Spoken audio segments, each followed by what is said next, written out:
நாங்கள் ஒரு சின்ன தவறு பண்ணிட்டோம். அந்த ஒரு தவறால் எங்களுக்கு இந்த ஒரு தோல்வியுமே கிடச்சிருக்கு.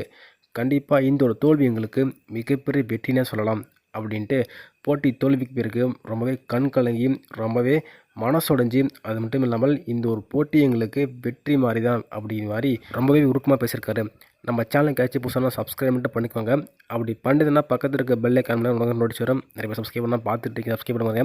நிறைய பேர் லைக் பண்ணால் பார்த்து லைக் பண்ண பாருங்கள். நீங்கள் பண்ணுற ஒவ்வொரு லைக்கும் எனக்கு மிகப்பெரிய மோட்டிவேஷனுக்கும். லைக் பண்ணிட்டு பாருங்கள். இந்தியா நெதர்லாந்து இந்த ஒரு மேட்ச் பார்த்துருப்பீங்க. இந்த ஒரு மேட்ச் நம்ம வந்து எதிர்பார்ப்பு அதிகமாக கிடையாது. ஏன்னா இந்த ஒரு போட்டி நம்மளுக்கு முக்கியமே கிடையாதுங்க. சும்மா ஜாலியாக அசால்ட்டாக விளையாட்டு போகலாம் அப்படிங்கிற மாதிரி விளாண்டோம்.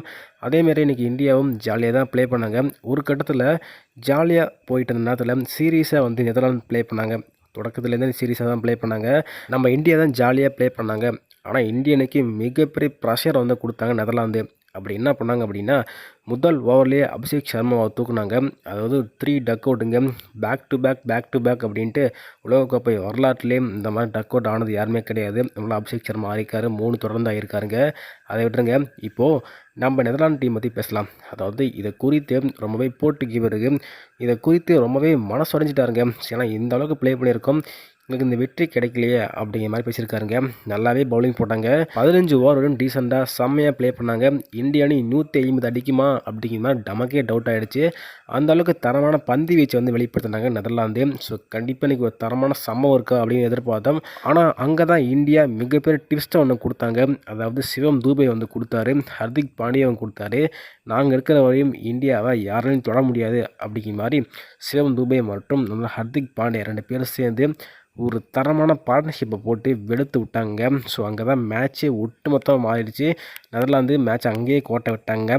இதை குறித்து தான் பேசியிருக்காரு. நாங்கள் நல்லாவே பவுலிங் போட்டிருந்தோம். இந்த ஒரு பார்ட்னர்ஷிப்பை நாங்கள் எதிர்பார்க்கவே இல்லை. ஹர்திக் பாண்டியா மற்றும் சிவம் துபே 2 பேர் இணைந்து இப்படி ப்ளே பண்ணுவாங்க அப்படின்னு எதிர்பார்க்கவே இல்லை. நாங்கள் வந்து கரெக்டாக ஸ்கெட்சு போட்டு தூக்க முடியல.